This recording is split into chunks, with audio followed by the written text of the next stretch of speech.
Friends, आज मैं आपके साथ कोफ्तों की रेसिपी शेयर करने जा रही हूँ। कुछ दिन पहले ही मैंने एक वीडियो शेयर करी थी मटन मलाई कोफ्ता की, तो आज मैं आपको बताऊंगी कि किस तरह से हम घर पर ही कोफ्तों को फ्रीज़र में स्टोर करके रख सकते हैं। जैसे कि आप इस वीडियो में देख सकते हैं कि मैं कोफ्ते तैयार कर रही हूँ। मैं साथ ही साथ आपको जो है लिंक डिस्क्रिप्शन में डाल दूँगी, जिससे आपको कोई परेशानी ना हो वीडियो समझने में। तो आप डिस्क्रिप्शन ज़रूर चेक कर लें और हर स्टेप को आप बड़े ध्यान से और अच्छी तरह से तैयार करेंगे तो इंशाल्लाह आपके जो कोफ्ते हैं वो बहुत ही मज़ेदार बनेंगे। और आप फ्रोज़न करके भी इसे इस्तेमाल करेंगे तो आपको इसके जायके में ज़रा भी फ़र्क नहीं आएगा। तो आपको जो है मालूम ही है कि आजकल फ्रोज़न फूड्स किस तरह से हमारी ज़िंदगियों में दाखिल है, किस तरह से फ्रोज़न फूड जो है हर घर में आपको मिल जाता है। फ्रिज में आप किसी के भी फ्रीज़र में देखें तो कहीं ना कहीं मक्केन मिलेगा, कहीं और बहुत सारी ब्रांड्स हैं, बहुत सारी चीज़ें हैं। लेकिन चाहे कितना भी आप ब्रांडेड लो, कितना भी, लेकिन उनका नहीं पता होता कि वो किस तरह पे तैयार किए जा रहे हैं। दूसरा, प्रिजर्वेटिव उनमें ज़रूर इस्तेमाल किया जाता है। तो आज जो मैं आपको बता रही हूँ, तो ये हम रेसिपी, ये तरीका जो है वो बिना प्रिजर्वेटिव इस्तेमाल किए ही हम तैयार करेंगे। इसमें मैं किसी भी तरह का प्रिजर्वेटिव इस्तेमाल नहीं कर रही हूँ और इसको हम फ्रोज़न करके अपने घर में फ्रीज़र में स्टोर कर लेते हैं और वक्त आने पर हम उसी तरह से इस्तेमाल करते हैं जिस तरह के आप मार्केट से लाए हुए फ्रोज़न फूड्स को इस्तेमाल करते हैं। तो फ्रोज़न फूड्स के हवाले से मैं आपको एक दो टिप देती चलती हूँ। जैसे कि आपने मार्केट से लाए हुए फ्रोज़न फूड्स पे देखा होगा बाहर उन पे लिखा होता है कि ये जो फूड है आप किस वक्त से किस वक्त तक इस्तेमाल कर सकते हैं। लेकिन जब हम घर पर ये फूड तैयार करके फ्रोज़न करते हैं, फ्रीज़र में स्टोर करते हैं, तो ऐसा कोई भी लेबल नहीं होता। तो आपको चाहिए कि आप खुद ही उस पर एक लेबल लगाएं, एक चिट लगाएं, जिससे आपको अंदाज़ा हो जाए कि ये फूड हमें किस वक्त तक किस वक्त से किस वक्त तक इस्तेमाल करना है। क्योंकि कई लोगों को लगता है कि हमने फ्रीज़र में अगर चीज़ डाल दी है तो वो ख़राब नहीं होगी। ऐसा हरगिज़ भी नहीं है। आपको ये ख़ुद तय करना होगा कि अगर आप दूध का कोई प्रोडक्ट स्टोर करके रख रहे हैं, कोई भी मिल्क प्रोडक्ट है, तो उसे ज़्यादा दिन आप फ्रीज़र में स्टोर नहीं कर सकते, वो ख़राब हो जाता है।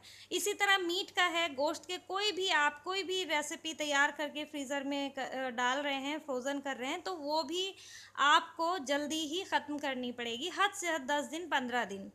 और बहुत सारी रेसिपीज़ ऐसी हैं जिन्हें आप महीना 2 महीना भी रख सकते हैं, उनका कुछ नहीं बिगड़ता। जैसे कि दही बड़े वगैरह हैं, मंगोछियाँ हैं, ये चीज़ें आपके यहाँ आप फ्रीज़र में डाल करके भूल जाएं तो ख़राब नहीं होंगी, बिल्कुल ख़राब नहीं होंगी, क्योंकि ये फ्राई हुई हुई होती हैं और इनके अंदर कोई भी पानी का असर नहीं होता, तो ये ख़राब नहीं होती। तो यहाँ पर मैं आपको कोफ्ते आप देख ही रहे हैं कि तैयार कर रही हूँ।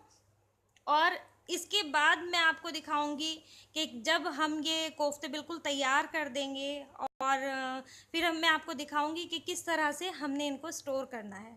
इसी तरह से आप कबाब स्टोर करके रख सकते हैं। यहीं पर वेजिटेरियन डिशेस के भी मैं जिक्र करूंगी कि जैसे कि कॉर्न कबाब, मैंने थोड़े टाइम पहले लिंक डाला था, वीडियो डाली थी, तो वो भी आप इसी तरह से स्टोर कर सकते हैं। बस थोड़ा सा तरीक़े कबाब के और वेजिटेरियन डिशेस के, हर रेसिपी का थोड़ा थोड़ा तरीका अलग होता है उन्हें स्टोर करने का, लेकिन बहुत मुश्किल नहीं होता है, आसान है। और ज़िंदगी को ये चीज़ें आसान बनाती हैं, तो इनको आसान ही रहने दें, इनको मुश्किल ना करें। और साथ ही साथ मैं आपको कहूँगी कि इनको इस तरह से इस्तेमाल करें कि ये आपकी ज़िंदगी में सहूलतें पैदा करें, ना कि नुकसान। तो ज़्यादा वक्त तक आप इनको बासी करके ना खाएं।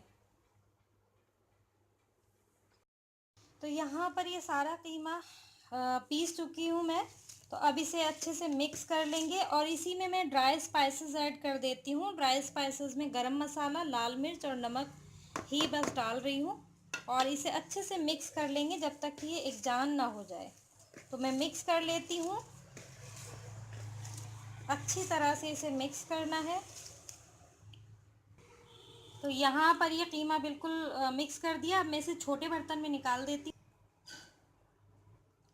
तो ये देखिए, यहाँ पर ये बिल्कुल कीमा तैयार हो चुका है। हल्का सा पानी का हाथ लगा करके आप इस तरह से कोफ्ते बना लें, छोटे या बड़े आप पर डिपेंड करते हैं। मैं मीडियम साइज़ के बना रही हूँ। एक हाथ से बनाने में ज़रा तकलीफ़ होती है, तो मैं आपको बस बनाकर थोड़ा सा बता रही हूँ कि किस तरह से आपको बनाना है। दोनों हाथों का इस्तेमाल करते हुए आपको इसको गोल शेप देनी है। मैं सही से करके आपको दिखाती हूँ। ये देखिए, एकदम चिकना सा आपको ये बॉल बनानी है। देखिए, बिल्कुल कहीं से फटे हुए नहीं होने चाहिए, कहीं से क्रैक नहीं आना चाहिए। तो इस तरह मैं सारे कोफ्ते बना लूँगी। जो कोफ्ते बनाए जाते हैं वो रूखे गोश्त से तैयार किए जाते हैं, लेकिन मैं यहाँ पर चिकना कीमा इस्तेमाल कर रही हूँ, क्योंकि मैं थोड़ा सा अलग रेसिपी से तैयार कर रही हूँ इस कोफ्तों को। ये कोफ्ते जो मैं बना रही हूँ, ये थोड़ा सा क्रीम और मलाई डाल करके, दही वगैरह का इस्तेमाल करके मैं बना रही हूँ। तो अब मैं आपको ये सारे कोफ्ते बनाकर दिखाती हूँ कि ये ग्रेवी हम किस तरह तैयार करेंगे इसके लिए। इसमें मैं ये सब डालना तो बिल्कुल भूल गई, जो हमने ये पेस्ट बनाया था इस वक्त हम ये भी इसमें मिला देंगे। बिल्कुल जहन से मेरे निकल गया था। तो ये पोस्ट, भुने चने वगैरह सब के सब हम इसमें ऐड कर देंगे और अच्छी तरह से मिक्स कर देंगे। तो मैं मिक्स करके आपको दिखाती हूँ। तो मैं इसे मिक्स कर लेती हूँ। बिल्कुल जहन से मेरे निकल गया था कि मुझे ये मिक्स करना है। तो मैं मिक्स करके इसकी दोबारा से बॉल बनाती हूँ, कोफ्ते बनाती हूँ। तो यहाँ पर अब हमने हल्के गीले हाथ से पानी लगा लें या तेल लगा लें, इसकी बॉल बना लेनी है। जो भी साइज़ आपको पसंद हो, मैं बना करके आपको दिखाती हूँ कि कितनी स्मूथ होनी चाहिए। तो ये देखिए, ये इतनी स्मूथ होनी चाहिए, कहीं भी क्रैक वगैरह नहीं होने चाहिए, बिल्कुल स्मूथ ये बॉल बननी चाहिए। तो इस तरह से मैं सारे कोफ्ते तैयार कर लेती हूँ। तो देखिए, यहाँ पर ये मीट बॉल्स हमारी तैयार हो गई हैं। इसमें से मैं कुछ तो करी के लिए निकाल दूंगी और कुछ मैं इन्हें स्टोर करके रखने वाली हूँ। कुछ 5-6 या 8-10 जो भी मुझे लगेगा मैं इन्हें स्टोर कर दूंगी। तो मैं आपको सबसे पहले दिखाती हूँ कि इन मीट्स बॉल को किस तरह से स्टोर किया जाता है। तो ये देखिए, एक बड़े बर्तन में मैंने बहुत थोड़ा सा पानी लिया है और इसे गर्म कर लिया है, क्योंकि जो कोफ्ते हैं वो भी पानी थोड़ा बहुत छोड़ेंगे। तो इसमें एक एक ऐड करते जाएंगे। इस तरह से आराम आराम से आप ऐड कर लो, जितने भी आपको स्टोर करने हैं। इन्हें थोड़ा उबाल लेना है हमें।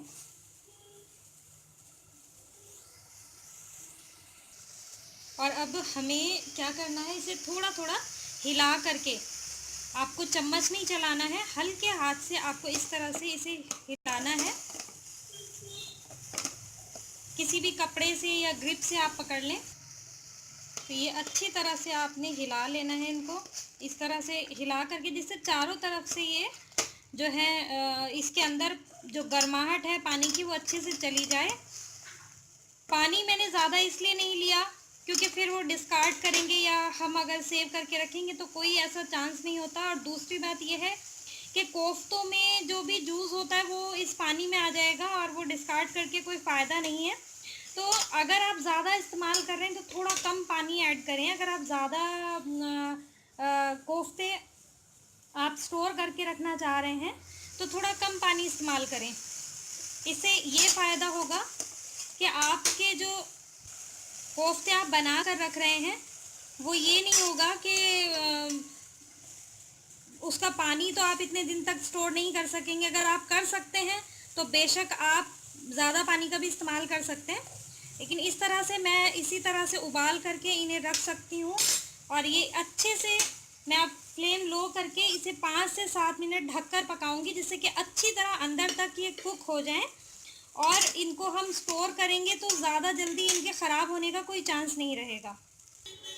तो देखिए, कुछ देर मैंने इसे पका लिया है। अब मैं ढक्कन हटा कर देखती हूँ। ये देखिए, तो फ्लेम फुल कर देते हैं और कुछ देर इसको पका लेते हैं।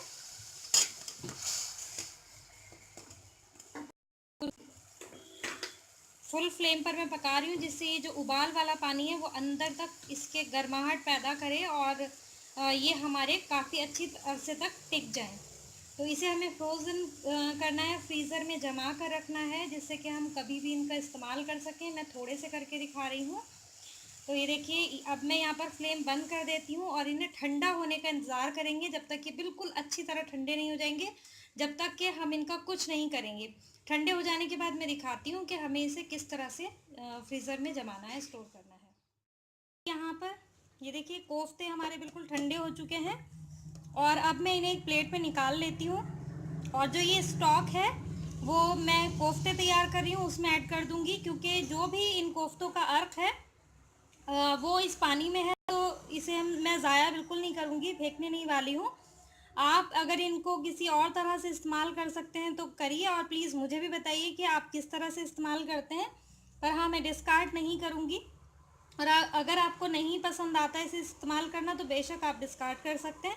तो मैं इन्हें निकाल लेती हूँ और दिखाती हूँ कि किस तरह से हमें इनको फ्रीज़ करना है, फ्रीज़र में जमाना है। तो देखिए ये प्लेट में हमने निकाल लिया है और अब इसे इसी तरह बिल्कुल ऐसे ही ले जाकर हमने इसे फ्रीज़र में रख देना है करीब 2 से 3 घंटे के लिए, जब तक कि ये जम ना जाए। और उसके बाद इन्हें निकाल करके एक पॉली बैग में इन्हें डाल देना है, जिसमें कि हमें इनको जमाना है, फ्रोज़न करना है और इन्हें फिर फ्रीज़र में डाल देना है। ये इसलिए करना है जिससे कि एक दूसरे में चिपके नहीं। तो अब मैं इन्हें फ्रीज़र में डाल देती हूँ। तो देखिए यहाँ पर मैंने एक स्टील की प्लेट में इसे करके फ्रीज़र में रख दिया था, थोड़ी देर के लिए रखा है, सिर्फ इसलिए कि हल्का सा ये थोड़े सख्त हो जाए और क्रिस्टलाइज ना हो, इतनी देर तक ना रखें। और दूसरा मैंने यहाँ पर एक जिप लॉक पाउच ले लिया है जिसमें मैं इसको फ्रीज़ करके रखूँगी फ्रीज़र में। और चाहे तो आप ये यूज़ कर लें, और यहाँ पर आप लिख भी सकते हैं कि आपको ये कब तक यूज़ करना है, 10 दिन, 15 दिन या महीना भर, कितना आपको टाइम रखना है आप लिख सकते हैं। अगर आपके पास जिप लॉक पाउच ना हो तो आप कोई भी ऐसी पॉलीथीन ले लें, जैसे नमकीन का पैकेट आता है, हल्दीराम की नमकीन होती हैं उसमें जिप का रहता है, या खजूर के पैकेट्स आते हैं, आप वो यूज़ कर सकते हैं। मकसद ये है कि इसके अंदर बर्फ़ ना घुसे। तो अब मैं इसको जिप लॉक पाउच में इन कोफ्तों को रख देती हूँ और इन्हें फ्रीज़र में स्टोर करती हूँ। ये देखिए यहाँ पर मैं ये कोफ्ते जिप लॉक पाउच में डाल चुकी हूँ और ये साइड से थोड़ा सा खुला छोड़ देंगे। और यहाँ पे हम स्ट्रॉ वगैरह डाल करके इसकी जो एक्स्ट्रा गैस इसमें होती है, हवा इसमें होती है, वो निकाल देंगे, जिससे कि बिल्कुल अंदर से सही रहे और क्रिस्टलाइज ना हो। तो मैं इसको करके फ्रीज़र में रख देती हूँ। तो इस तरह से आप जो है कबाब, कोफ्ते, इस तरह से आप स्टोर करके रख सकते हैं और कभी भी इनका इस्तेमाल कर सकते हैं। ये कोफ्ते, कबाब आप महीना 15 दिन से ज़्यादा ना रखें, 15 दिन तक ये बिल्कुल बढ़िया रहते हैं। कोई भी मेहमान आए तो आराम से आप निकालें, और इनको बिल्कुल भी आप ये ना समझें कि बाहर निकालने के बाद इन्हें थॉ करेंगे फिर बनाएंगे तो ये बिल्कुल ख़राब हो जाएंगे। जो भी फ्रोज़न फूड्स होते हैं उनको आपने फ़ौरन डायरेक्ट ही ऑयल में डाल देना होता है, नहीं तो ये ख़राब हो जाते हैं। तो इस तरह से स्टोर करें और अपने वक्त को बचाएं। कोई भी गेस्ट आए तो फिर उस वक्त घबराने की, परेशान होने की ज़रूरत नहीं रहती है। वेजिटेरियन काफ़ी सारी डिशेस मैंने आपको बताई हैं, आप वो भी इसी तरह से स्टोर कर सकते हैं। कुछ देर आपको फैलाकर फ्रिज में रखना, फ्रीज़र में रखना ज़रूरी है, जिससे कि वो एक बर्फ़ के साथ आ करके वो जम जाता है थोड़ा सा, तो उससे सही रहता है। इस तरह से आप करेंगे तो ये आपस में चिपकेंगे नहीं। अब मैं सारी एक्स्ट्रा हवा इसकी निकाल दूंगी, जो भी इसमें हवा है, तो ये आपस में चिपकेंगे नहीं। तो अब मैं इसे स्टोर कर लेती हूँ।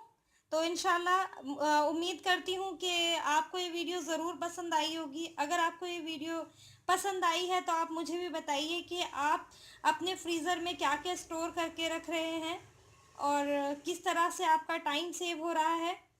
ज़रूर बताइए और मुझे भी दुआओं में याद रखिए। और अगर आपको ये रेसिपी, ये तरीका अगर आपको पसंद आता है तो आप अपनी फैमिली और फ्रेंड्स के साथ ज़रूर शेयर करें और दुआओं में याद रखें मुझे भी। इंशाल्लाह मिलते हैं अगली वीडियो में, जब तक के लिए अल्लाह हाफ़िज़।